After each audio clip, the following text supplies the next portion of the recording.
بسم اللہ الرحمن الرحیم باللہ من الشیطان اللعین الرجیم بسم اللہ الرحمن الرحیم وبہ نستعین وہو خیر ناصر ومعین۔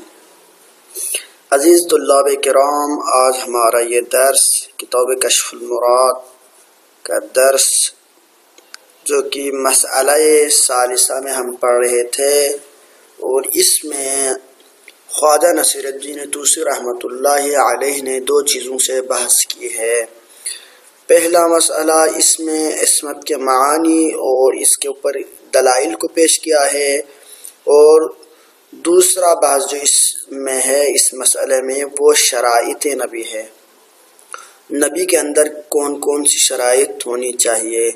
تو اس میں بیان فرمایا تھا کہ ان تمام امراض اور بیماریوں سے پاک و منزہ ہونی چاہیے جن سے لوگ نفرت کرتے ہیں اور اس کی بنا پر مقصد اور غرض بعثت مکمل نہیں ہوتی۔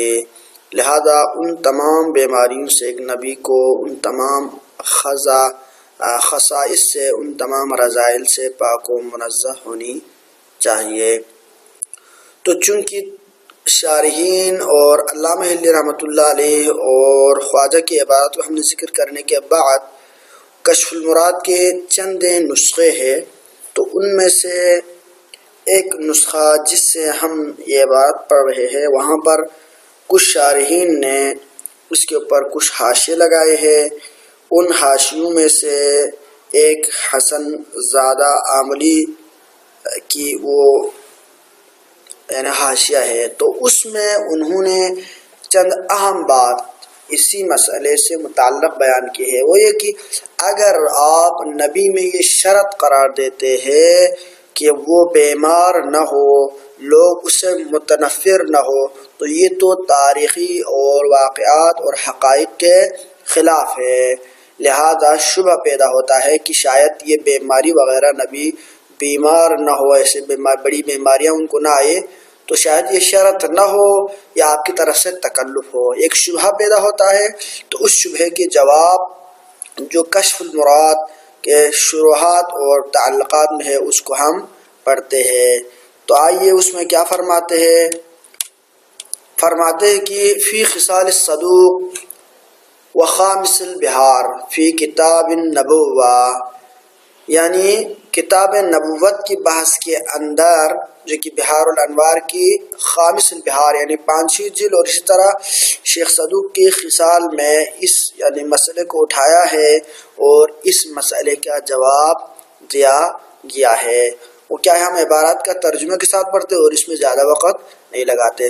فرماتے ہیں کہ فی خبر القطان عن السکرہ عن الجوہری عن ابن عمارہ عن ابیہ عن جعفر ابن محمد عن ابیہ علیہ السلام قال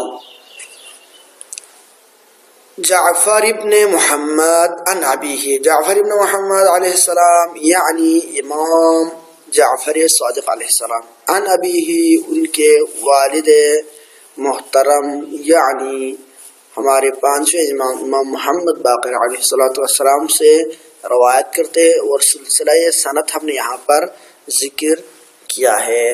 تو اس میں امام فرماتے ہیں کہ ان ایوب علیہ السلام ابتلیا 7 سنین من غیر ذنب، یعنی بغیر ذنب، حضرت ایوب علیہ السلام 7 سال تک بیماری میں مبتلا رہے، عن غیر ذنب یا بغیر ذنب، گناہ کے بغیر۔ لوگوں کو یہ جو بیماریاں آتی ہے، تکالیف آتی ہے، مشکلات آتی ہیں، ان کی بہت ساری قسمیں ہوتی ہے۔ کلی طور پر علماء اس کے 2 قسم بیان فرماتے ہیں۔ ایک قسم وہ ہے جو بما کسبت ایدی الناس، قرآن میں اس کی واضح یعنی تفسیر یوں ہے کہ لوگوں کے اپنے کیے کی وجہ سے ان کو سزائے، عذاب، بلائے اور بیماریاں آتی ہے، ایک یہ وجہ ہوتی ہے۔ لیکن وَلَنَبْلُوَنَّكُمْ، قرآن کی ایک اور آیت ہے کہ ہم تم لوگوں کو آزمائیں گے، خوف و جوع و نقص من الاموال والانفس والثمرات، نقص کے ذریعے سے، کمی کے ذریعے سے، من الانفس جانوں میں، من الانفس تو اس طرح سے یعنی اس آیت مبارکہ میں جس میں مومنین سے امتحان لینے کی بات کی ہے، تو وہاں پر ان کے گناہ کا بدلہ نہیں ہے، بلکہ اللہ خود چاہتا ہے کہ ایک بندے کو اس کا درجہ بلند فرمانا چاہتا ہے، تو اس کو بغیر امتحان اور فتنہ کے اس کا درجہ بلند نہیں کرتا، ورنہ ترجیح بغیر مرجح بلا مرجح لازم آئے گا۔ لہذا اللہ تعالیٰ کے ہاں قانون و قاعدہ یہ ہے کہ جب بھی کسی مومن کو، ولی کو اگر اس کا درجہ بلند کرنا ہو تو اس کو آزمائش اور امتحان لیتا ہے اس سے، جب اس میں پاس ہو جائے تو اس کا درجہ بلند فرماتا ہے۔ اسی طرح حضرت ابراہیم علیہ السلام کو امتحان لینے کے بعد ان کو منصب نبوت پر فائز فرمایا، منصب امامت پر فائز فرمایا۔ تو اس طرح کی بہت ساری مثالیں ہیں۔ لہذا خلاصہ کلام یہ ہوا کہ دو قسمیں ہیں۔ ایک قسم یہ ہے کہ بندے کی گناہ ہو، گناہ کے آزمائش کے طور پر نہ ہو بلکہ کچھ گناہ کے اثرات کے طور پر، اثر وضعی کہے آپ، اس کی بنا پر اس کو دنیا میں تکالیف اور مشکلات پہنچتی ہے۔ لیکن ایک قسم کی تکالیف اور مشکلات ان کے درجات بلند کرنے کے، ان کے آزمائش کے لیے ہوتی ہے، تو لہذا وہ من غیر ذنبین ہوتا ہے، بغیر ذنبین، بغیر گناہ کے اللہ خود آزمانا چاہتا تو آزمائش کر لیتے ہیں۔ اور انبیاء علیہ السلام اور جتنے معصومین پہ اگر وہ جو ان پہ جتنی مصائب اور مشکلات آئے ہیں وہ ان کے درجات بلندی درجات کے لیے ہے، امتحان کے لیے ہے، نہ کہ بطور عقاب و سزا ہے۔ لہذا ان دو مسئلوں کے درمیان بنیادی فرق کرنے کی ضرورت ہے۔ اب جب انبیاء علیہ السلام پہ بیماری، اللہ آزمائش کے لیے ان پہ بیماری ڈالتا ہے، کوئی مصائب ان پہ ڈال دیتا ہے، تو آیا وہ مصائب، وہ مشکلات جو انبیاء کو درپیش ہے، آیا وہ ایسی ہو سکتی ہے کہ ایسی صورت میں آنا ممکن ہے کہ جس سے مقصد خلقت اور غرض خلقت کے لیے کیا ہو، مانع بن جائے؟ تو فرماتے ہیں یہ نہیں بنا، کیونکہ ہم نے شرط نبی میں یہ بیان کیا تھا کہ اگرچہ وہ بیمار ہو جائے، بندہ بشر ہے، بیمار ہو سکتے ہیں، لیکن بیماری ان کی نبوت میں حائل نہیں ہونی چاہیے۔ اسی مسئلے کو ہم یہاں پر بیان کر رہے ہیں۔ تو فرماتے، امام فرماتے کہ حضرت ایوب علیہ السلام 7 سال ابتلا میں رہے، لیکن اس کے ہاتھ اس نے کوئی گناہ انجام سرزد نہیں ہوا تو، کیونکہ وہ نبی اور معصوم ہے۔ وَإِنَّ الْأَنْبِيَاءَ علیہم السلام، نہ صرف حضرت ایوب بلکہ انبیاء لا یذنبون، گناہ تو نہیں کرتے، لأنہم معصومون، کیونکہ وہ معصوم ہے، عصمت ہے، یعنی اللہ تعالیٰ نے ان کو بچایا ہوا ہے، مطہرون، پاک و منزہ ہے، لیکن لا یذنبون ولا یزیغون ولا یرتکبون ذنبا ولا لا صغیرا ولا کبیرا، نہ وہ گناہ انجام دیتے ہیں، نہ وہ کسی گناہ کے، یعنی خلاصہ کلام نہ ذنب کرنا یزیغ ہوتے ہیں، نہ یرتکب یعنی ارتکاب ذنب ہوتا ہے۔ خلاصہ کلام ان تمام کا معنی یہی ہے کہ وہ مطہر ہے، معصوم ہے۔ ایک دوسرے کے عطف تفسیری جملہ ہے، یہ ان کو عطف تفسیری کہا جاتا ہے کہ ایک ہی معنی کے کئی الفاظ بے در پہ ہو تو اس کو عطف تفسیری کہا جاتا ہے۔ تو یہاں پر عطف تفسیری کے ذریعے سے اسی بات کی تائید دی گئی کہ انبیاء معصوم ہے، لہذا نہ ان سے گناہان کبیرہ سرزد ہوتی ہے اور نہ گناہان کبیرہ سرزد ہوتی ہے، لہذا انبیاء معصوم ہیں۔ وقال، امام فرماتے کہ ان ایوب علیہ السلام من جمیع ما ابتلی به لم تنتئن له رائحہ، حضرت ایوب علیہ السلام پہ اتنی ساری مشکلات آئی، اتنی ساری بڑی بیماری اور ابتلا کے باوجود لم تنتئن له رائحہ، آپ سے کسی قسم کی پرہیز کی جانے والی بدبو نہیں آتی تھی، ولا قبحت له صورہ، نہ آپ کی صورت بگڑی کہ لوگ آپ سے متنفر ہو جائے، ولا خرجت منہ مدۃ من دم، اور نہ آپ سے ایسی خون نکلے، ولا قیح یعنی لاقیح کہا جاتا ہے، ولا اقتدرہ احد رآہ، یعنی اقتدرہ بمعنی یعنی اقتدرہ کا معنی ہوتا ہے۔ اچھا یہاں پر کچھ مشکل الفاظ آئے نا، تو اس میں کہتے ہیں کہ ولا قیح، قیح کہا جاتا ہے ما خرج من الجرح، یعنی وہ چیزیں جو آپ کے جرح سے، پھوڑے وغیرہ سے جو چیزیں نکلتے ہیں، تو یعنی کچھ فوری ورڈوں سے اس طرح سے کوئی گندی چیزیں نکلے کہ جس سے لوگ نفرت کرنے لگے، ایسی چیزیں بھی نہیں نکلتے تھے. ولا استقذرہ احد رآہ، استقذرہ قذرہ سے نا، قذرہ سے استقذرہ بمعنی یعدها قذرہ، یعنی اس کو یعنی یجتنب قذارت یہاں بھی کہا جاتا ہے نا، کہ یعنی اس کی قذارت کی وجہ سے لوگ اسے اجتناب کرنے لگے. قذارہ یعنی یہ قذرہ کہا جاتا ہے ضد النظافہ، نظافہ کے جو ضد ہے، نظافت پاکیزگی کے جو ضد ہے نا، یعنی گندگی پلیدگی کی جس سے لوگ نفرت کرے دیکھ کے، ایسی بھی کوئی آپ کو چیز نہیں تھی. ولا استوحش منہم احدہ الشاہدہ، کچھ لوگ جب بیمار ہو جاتے تو ان کی شکلیں اس طرح بن جاتی ہے کہ لوگ ان کو دیکھ کے بھی وحشت محسوس کرتی ہے، اور کیا کرتے ہیں لوگ ڈر جاتے ہیں. کوئی انسانیت کے یعنی اس کو انسانی تصور نہیں کرتے، جیسے کہ وہ مریض ہونا، جیسے کہ کوئی وحشی جانور، اس کو الگ غیر تصور، انسانی شکل اس کی بگڑ جاتی، ختم ہو جاتی ہے. اور نہ کوئی ایسی بیماری، لوگ ان کو دیکھ کر نہ وحشت محسوس کرتے تھے. ولا تدود شیء من جسدہ، اداوی کہا جاتا ہے کہ جرح شدید کو، نہ آپ کی جسم میں کوئی ایسی جرح شدید اور جرح اور ایسے پھوڑے شدید تھے کہ جس کی وجہ سے کہ جسم سے چیزیں نکل کر زمین پہ آنے لگے، گوشت کے ٹکڑے نکلنے لگے، کٹ کٹ کے گوشت نکل کے، اس طرح کی کوئی بھی چیز ہے کہ خلاصہ کلام ان تمام کی تائید یہی ہے کہ ایسی بیماری نہیں تھی جس سے لوگ آپ سے نفرت کریں. یہ حضرت ایوب کے بارے میں بیان کر رہے ہیں. وَهَكَذَا يَصْنَعُ اللَّهُ عَزَّ وَجَلَّ بِجَمِيعِ مَن يَبْتَلِيهِ مِنْ أَنْبِيَائِهِ وَأَوْلِيَائِهِ الْمُكَرَّمِينَ عَلَيْهِ، المکرمین علیہ دونوں پڑھ سکتے. یعنی اللہ تعالیٰ اسی طرح ہی فرق کرتا ہے، اسی طرح ہی کرتا ہے ہر اس اپنے انبیاء اور اولیاء میں سے مکرم شخصیت پر جس کو وہ ابتلا کرنا چاہتے ہیں.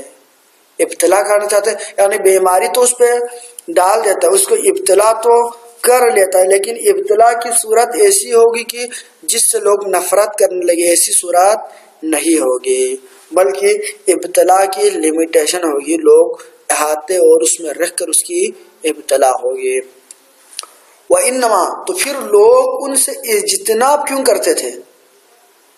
اجتناب تاریخ میں آیا ہے کہ لوگ ان کے مثلاً ان کی طرف رغبت کم رکھتے تھے. تو پھر یہ ابتلا جب اللہ نے اس کو اپنے نبی کے جو شرائط ہے کہ جو لوگ اس سے نفرت نہ کرے، اس حد تک جب رکھا ہے، جب اتنی سخت بیماری ان کو نہیں ڈالی کہ جس کی وجہ سے لوگ اس سے نفرت کرنے لگے، تو پھر ان سے لوگ اجتناب کیوں کرتے تھے؟ تو امام نے فرمایا کہ وَإِنَّمَا اجتنبہ الناس، لوگوں نے آپ سے اجتناب کیا، لوگ آپ کے پاس آنا پسند نہیں کرتے تھے، لِفَقْرِهِ، آپ کی فقر کی وجہ سے، وَضَعْفِهِ فِي ظَاهِرِ أَمْرِهِ،